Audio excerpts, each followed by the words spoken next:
Transcription number 104 at the rate 80 word per minute. Start. In recent months, we have seen how speculation took place in regard to certain foodstuffs and other agricultural commodities.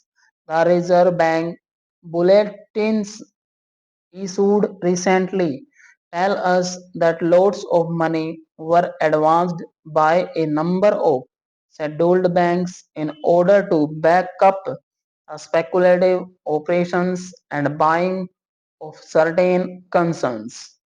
Similarly, monies had been advanced for speculative purchasing with regard to other commodities. Such things are happening, but the point is that these speculations go on merrily in this country, supported by those very elements who control the stock exchange and the financial world of our country. I should like to know to what extent this is going to be stopped. It is sad that we are in a bad situation, and in order to give a proper direction to the planned development of the country, it is essential to direct the investments and speculative investments in particular. How much this measure conforms to these, I should like to know from the government. It appears to me that not very much will have come out of this measure, notwithstanding the fact that government is armed with these powers. It is of vital importance today that we should have proper control of our investments that are taking place or cornering of shares in some cases. If we are at all serious about the planned development of our economy in general and our industry and commerce in particular, I am afraid the powers that are being taken by the government under this bill are not at all sufficient for ensuring such developments as would enable the government to direct investment and control transfer of shares, etc., in conformity with the interests of planned economic development.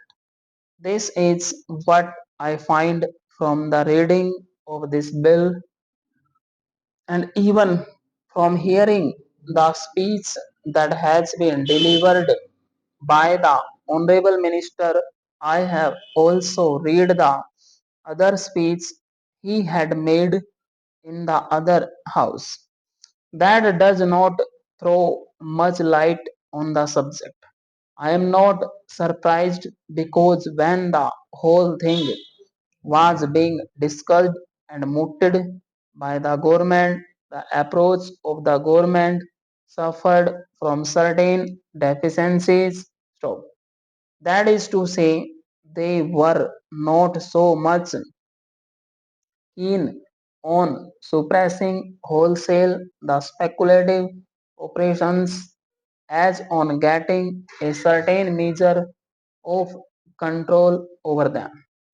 Today, the time has come for making up one's mind with regard to the speculation business as a whole. So, this is the most important thing. With regard to investment, it has been said very eloquently in these documents that after all, a person should have an opportunity of investing his funds, and therefore he should have a chance of going to the market and buying some shares. I can understand it, but what is the protection against his being cheated by certain people who have taken command of the stock exchange? What is the guarantee against that? Blank transfer is there, it is not abolished. Forward trading is there, contract is provided for. It is not abolished. Also, there are other ways and means of cheating the common man. As we find today, the common man goes in for investment. Very genuinely, he goes in for investing because he wants to save some money for bad days. Now, what is the protection in this bill which would save his money? I find that there is no such effective guarantee.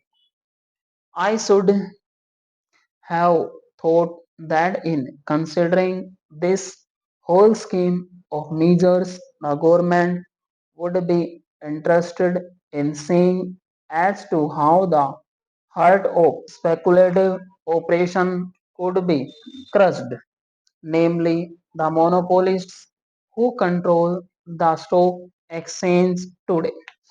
It is essential to hound them out of the field altogether.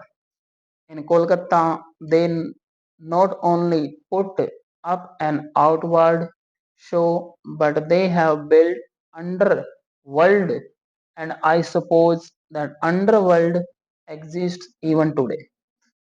A police raid took place, telephone system and the whole paraphernalia was discovered, which showed that certain big men in the stock exchanges were carrying on subtenanted business stock. This is a new type of underworld we have in our country in order to cheat the common man, in order to evade taxes, in order to carry on profiting and black marketing trades. Lots of things came to light that day, and the newspapers gave a lot of publicity. We came across certain very big people. Some of them are very well known patrons of the Congress party, the ruling party, who were called up in this fashion. What has happened to them, we would like to know when we discuss such a measure. They are the kings in the speculation world. They are the icons of that field. I would like to know what has happened to such people. What are you going to do with these speculators? Will they be allowed to operate openly or secretly in the field under this fashion?